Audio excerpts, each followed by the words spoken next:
ক্যালেন্ডারের পাতা উল্টে মাস শেষ। তখনই গাছে গাছে ঝুলে পড়ে সবুজ শৈশব কাঁচা আম।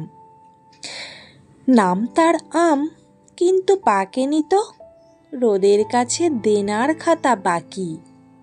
বাতাসের কাছে লুকিয়ে রাখে ভিতরের টক, বাইরের শক্ত খোলস। ছোটবেলায় ঢিল ছুঁড়তাম পাড়ার ন্যাড়া গাছটার দিকে, একটা পড়লেই যুদ্ধ জয়। প্যান্টের পকেটে লবণ লঙ্কা রেডি, কামড় দিলেই চোখ বুজে আসত, টকে গাল বেঁকে যেত আট। তবুও লোভ সামলানো যায়, কারণ নিষেধেই তো সবচেয়ে স্বাদ। মা বলতো পেট কামড়াবে, ঠাকুমা বলতো দাঁত টক হয়ে যাবে, আমরা শুনতাম না। কাঁচা আম মানে তো নিয়ম ভাঙার ঋতু। বটির ধারে মা ফালি করত কাসুন্দি, বিট লবণ, শুকনো লঙ্কা গুঁড়ো। সেই গন্ধে ভর দুপুরে ঘুম পালাতো জানলা দিয়ে।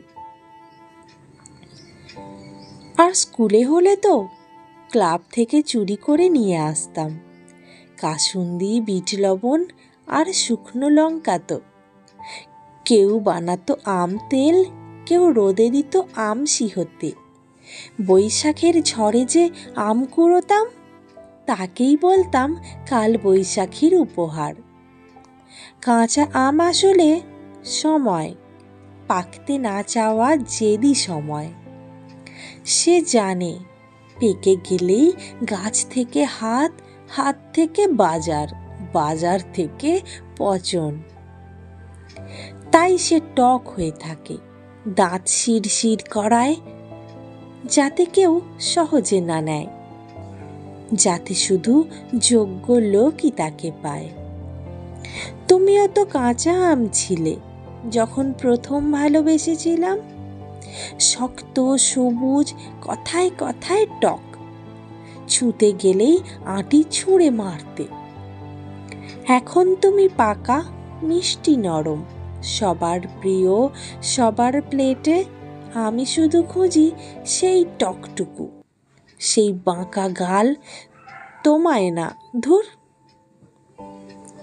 এবারের গরমে গাছতলায় দাঁড়িয়ে একটা আমের অপেক্ষায় কাঁচা আম কুড়িয়ে নিলাম। কামড় দিতেই বুঝলাম শৈশব এখনো টক আছে, পাকেনি। কাঁচা আম অপূর্ণ, সে পাকেনি, মিষ্টি হয়নি, তবুও তার আলাদাই কদর। কাঁচা আম ছোটবেলার প্রতীক। মা ঠাকুমার বারণ, ঢিল ছোঁড়া, লবণ লঙ্কা মাখিয়ে খাওয়া, এগুলো শুধু আম খাওয়া না, নিয়ম ভাঙার প্রথম পাঠ। যা মানা তাতেই লোভ বেশি। ঝড়ে পড়া আম কুড়ানো মানে ভাগ্যের দেওয়া উপহার কুড়ানো। উপহার, জীবনও তাই। ঝড় আসবেই, তুমি কি কুড়োতে পারলে সেটাই আসল। কি হবে কে জানে।